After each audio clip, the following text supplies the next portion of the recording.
تو یہ ترجیحات کا تعین کرنے کی بات ہے.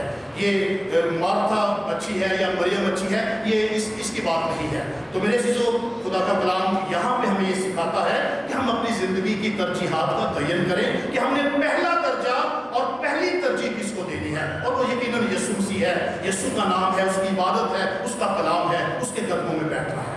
پھر آج کا جو کلام ہے یہ ہمیں سکھاتا ہے کہ جو خدا کے کلام کو سننے کی تڑپ رکھتے ہیں، جو خدا کے کلام کو سننے کی لگن رکھتے ہیں، جو یسوع کے قدموں سے اٹھنا نہیں چاہتے، جو یسوع مسیح کو پہلا درجہ دیتے ہیں، ان کے لیے خدا نے کتنے بلند درجات کا وعدہ کیا ہے اور کتنی برکات اور فضائل کا وعدہ کیا ہے. یہ میں صرف تین واقعات چلے مختصر طور پہ آپ کے سامنے رکھوں گا کہ جو لوگ یسوع مسیح کو ترجیح دیتے ہیں، یسوع کو پہلا درجہ دیتے ہیں اور یسوع کے کلام کو سننے کی لگن اور تڑپ رکھتے ہیں، اور یسوع کے قدموں سے جو اٹھنا نہیں چاہتے مریم کی طرح، ان کے لیے کیسے خوبصورت وعدے جو موجود ہیں اور کیسی خوبصورت برکات کا ذکر ہے. تو میں سب سے پہلے ایک واقعہ متی رسول کے انجیل اس کے دوسرے باب میں ہے. اس واقعے کو بہت سارے دوسری جو ڈینومینیشنز ہیں وہ بڑا اس کو غلط رنگ دے کے اس کو پیش کرتے ہیں، غلط تشریح بھی کرتے ہیں. اور وہ واقعہ کیا ہے کہ یسوع مسیح ایک کمرے میں ہے، جس طرح آپ بیٹھے ہوئے ہیں، بہت سارے لوگ یسوع مسیح کے کلام کو سن رہے ہیں. رش ہے، جہاں بھی یسوع جاتا رش لگ جاتا تھا، یہ یاد رکھیے. لوگ اس پہ گرے پڑتے تھے. ہجوم یہاں پہ یسوع نے جہاں پہ جانا ہوتا تھا، ہجوم پہلے پہنچ جاتا تھا. تو واقعہ یہ ہے کہ لوگ بیٹھے ہوئے ہیں، کمرہ بھرا ہوا ہے، گھر بھرا ہوا ہے، راستہ نہیں ہے، اور باہر سے آواز کیا آتی ہے؟ باہر سے آواز یہ آتی ہے کہ اے یسوع، دیکھ باہر تیری ماں اور تیرے بھائی تجھے بلاتے ہیں. اب جیسے میں نے کہا کہ بہت ساری ڈینومینیشن جو ہے وہ اس کو غلط تشریح کر کے بہت غلط رنگ دیتے ہیں، یہ الگ ٹاپک ہے. لیکن آواز آتی ہے کہ تیری ماں اور تیرے بھائی تجھے باہر بلا رہے ہیں. اب یسوع مسیح کیا کہتا ہے؟ یسوع کیا کہتا ہے؟ سوال پوچھتا ہے، سوال کرتا ہے آگے سے کہ کون ہے میری ماں اور کون ہے میرے بھائی. اور جو کم علم لوگ ہیں جب اس آیت کو پڑھتے ہیں تو آگے کویسچن مارک نہیں دیکھتے، آیت کے آگے سوالیہ نشانی وہ دیکھتے ہیں کہ یہ تو سوال کیا گیا ہے. وہ یہ سمجھتے ہیں کہ مطلب یسوع نے یہ کہا ہے. یسوع نے یہ کہا نہیں، یسوع نے یہ پوچھا ہے. اگر آپ بائبل پہ غور کریں گے، اس آیت کو پڑھیں گے لائن کو، تو آپ کو آگے کویسچن مارک ملے گا، سوالیہ نشان ملے گا. اور گرامیٹیکلی آپ کو پتہ ہے کہ جہاں پہ سوالیہ نشان ہوتا ہے وہاں پہ سوال کیا جاتا ہے. تو یسوع سوال کرتا ہے. یہ یسوع نے کہا نہیں ان کو، یہ سوال ہے کہ کون ہے میری ماں اور کون ہے میرے بھائی. پوچھا ہے، کوئی جواب نہیں آیا. تو آگے سے پھر یسوع خود ہی جواب دیتے ہیں اور کہتے ہیں کہ یہ لوگ ہیں میری ماں اور یہ لوگ ہیں میرے بھائی. کون؟ جو میرے کلام کو سنتے ہیں، جو یہاں پہ بیٹھے ہوئے ہیں، جو میرے قدموں سے اٹھنا نہیں چاہتے مریم کی طرح. یہ ہے میری ماں اور یہ ہے میرے بھائی. اب نقطہ کیا ہے یہاں پہ؟ پوائنٹ کیا ہے غور کرنے کا؟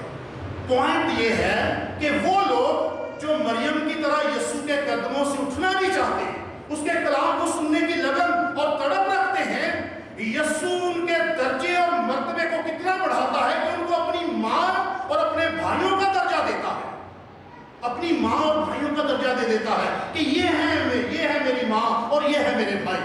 کون؟ جو میرے کلام کو سنتے ہیں. تو میرے خیال میں اس سے بڑی برکت جو ہے وہ کوئی ہو نہیں سکتی کہ ہم یسوع مسیح جو ہے اس کے ماں اور بھائی بننے کا درجہ حاصل کر لیں. تو یہ خوبصورت واقعہ ہے، ہمیں پیغام دیتا ہے کہ جو لوگ یسوع کے قدموں میں جڑے رہتے ہیں، اس کے کلام کی آواز کو سننے کے لیے تیار رہتے ہیں، بے تاب رہتے ہیں، تڑپ اور لگن ہے، اٹھنا نہیں چاہتے، یہ ان کا مرتبہ اور یہ ان کا درجہ ہے. اس کے ساتھ ہی ایک اور لاسٹ میں آپ سے شیئر کروں گا حوالہ. افسیوں کے نام کا اس کا 6واں باب، آخری آیات ہے اس باب کی. اور وہاں پہ پالوس رسول ایک منظر کشی کرتے ہیں جنگ کی. اور جنگ کس سے ہے؟ ابلیس سے ہے. اور وہاں پہ وہ جو جنگی اوزار اور ہتھیار ہوتے ہیں ان کا وہ ذکر کر رہے ہیں. اور ہتھیار کون سے ہیں؟ پڑھیے گا جا کے. ہتھیار یہ ہے کہ ایمان کی سپر لے لو، ایمان کی سپر، نجات کا خود پہن لو، نجات کا خود. پاؤں میں انجیل کی صلح کی تیاری کے جوتے پہن، اور پھر جو آخری اوزار بتاتے ہیں وہ کون سا ہے؟ آخری اوزار یہ ہے ہتھیار کہ کلام کی دو دھاری تلوار لے لو جو ابلیس کے تمام جلتے ہوئے تیروں کو بجھا دیتی ہے۔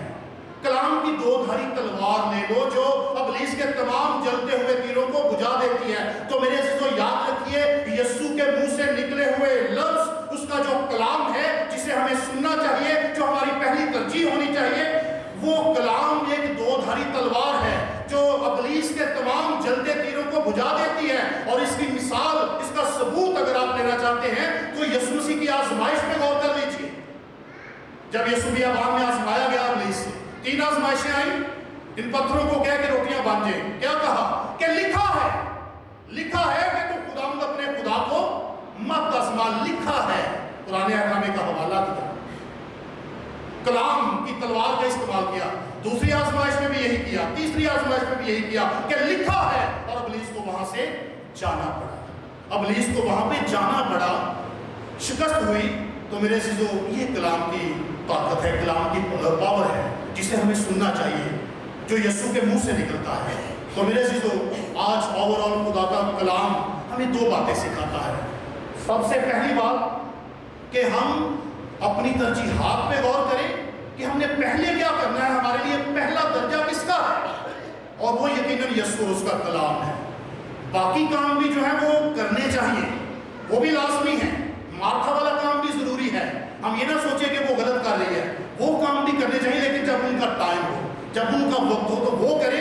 لیکن سب سے پہلی ترجیح اور پہلا درجہ جو ہے وہ خداوند یسوع مسیح، اس کے قدموں میں بیٹھنا اور اس کے کلام کو سننا۔ اور پھر یسوع ہمیں بھی کہے گا کہ آپ نے اچھا حصہ چن لیا ہے جو آپ سے چھینا نہ جائے گا۔ مسیح خداوند کے وسیلہ سے آمین۔